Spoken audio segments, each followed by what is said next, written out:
Good morning, guys! Today, February 14, 2026.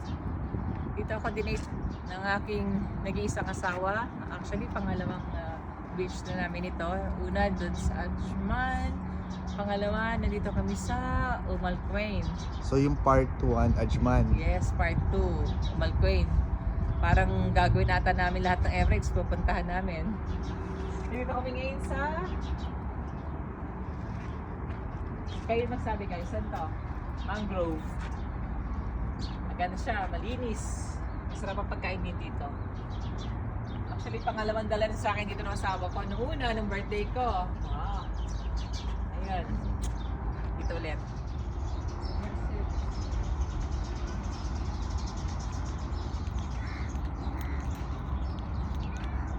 Oh, may kabayo. Ayun.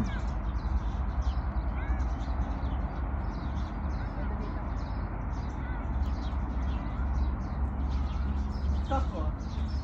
Look at this.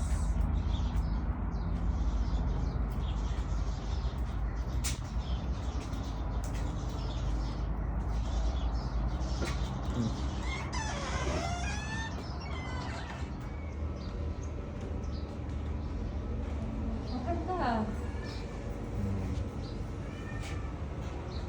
Wow. Soon Moss can do this. Ganda, no? It's nice, maganda. Shell, eto. Ika. Dahil Valentine's ngayon, ayan na yung bulaklak.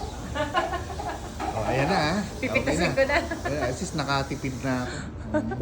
Ito na.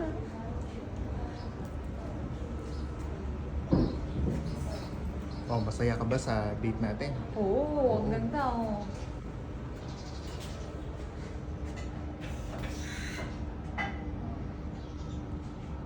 Yung kainan dito. Doon tayo pumwesto sa labas.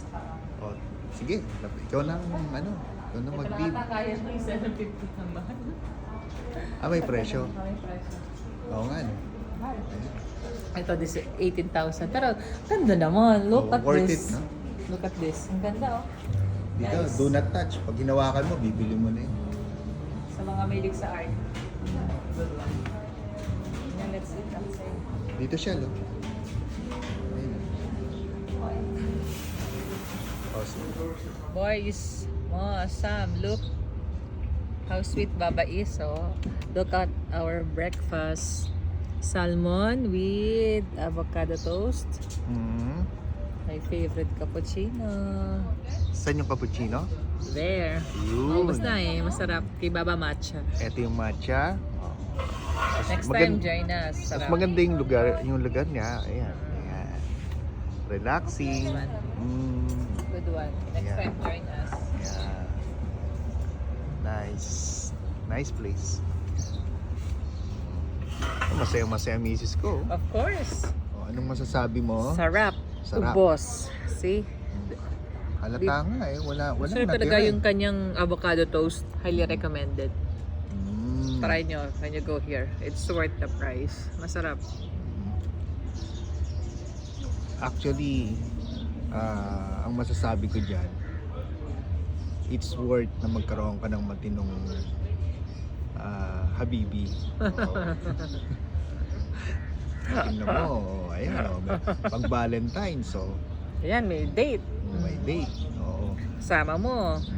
Hindi February 13, hindi February 15. Yung exact date talaga. Mm. Bakit? Nung February 13 o February 15, anong sabihin nun? Ibig sabihin, pag hindi available yung partner mo ng February 14, iba yung kasama. Ano ba? Mm. Eh yung pagbibigay ng flower ng 15 or Yun yung 13. mga, kasi naka-discount na yung mga hindi nabili. So, tsaka ka pupuntahan. Cycle. Tsaka recycled. Tapos mawa, binigay niya doon sa kanyang original. Tapos medyo hindi nagustuhan dahil hindi pasado sa panlasa. Dito sa option 2, ibigay. Okay. Ayun. Okay yung ano mo, no? Yung pananaw mo, no? Of course. Siyempre, kung bibigyan ka ng flowers, kung hindi man siya makakapunta, pwede naman niya pa-deliver. Yung personal niyang binigay sa'yo, tapos tingin mo hindi niya fresh, recycled na yun. Oo. Baka ayaw nung isa, di, sa'yo to rose. O, ito gusto mo tulips. Ay, sa 14 tulips. Sa'yo rose. Titignan yung mga ladies yung itsura ng rose. Ah. Makikita nyo naman kung fresh o recycled eh. Oh, Shell. Ito na yung Valentine's flower ko sa'yo. Ano naman, Ganda, ha? no? Diba? Bouquet, ano? Okay, ang laki. Gusto mo ba? Ganda. Parang totoo. Pero yung pagka-arrange niya, oh. Na-twist nila yung petal. Ayan. Sakto yan, ha? Nice. February 14, Valentine's Day. O, ayan na. O, kunin mo na. Chup! Dali mo na. Nice. O, Shell, pakita mo yung ating balkonahe. Ibang pa namin. Enjoy lang guys. Ganda, no?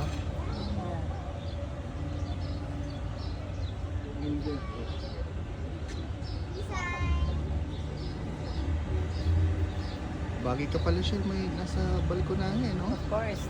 Mm. Pag nag-retire tayo, ng ganito lang, pwede na. Balkonahe lang.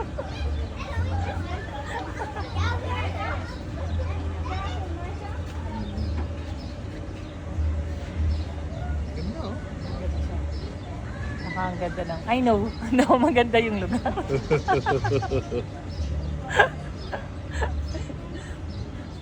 Marami din naman tayong ano. Hanga. Pumesto ka lang dito, marirelax ka.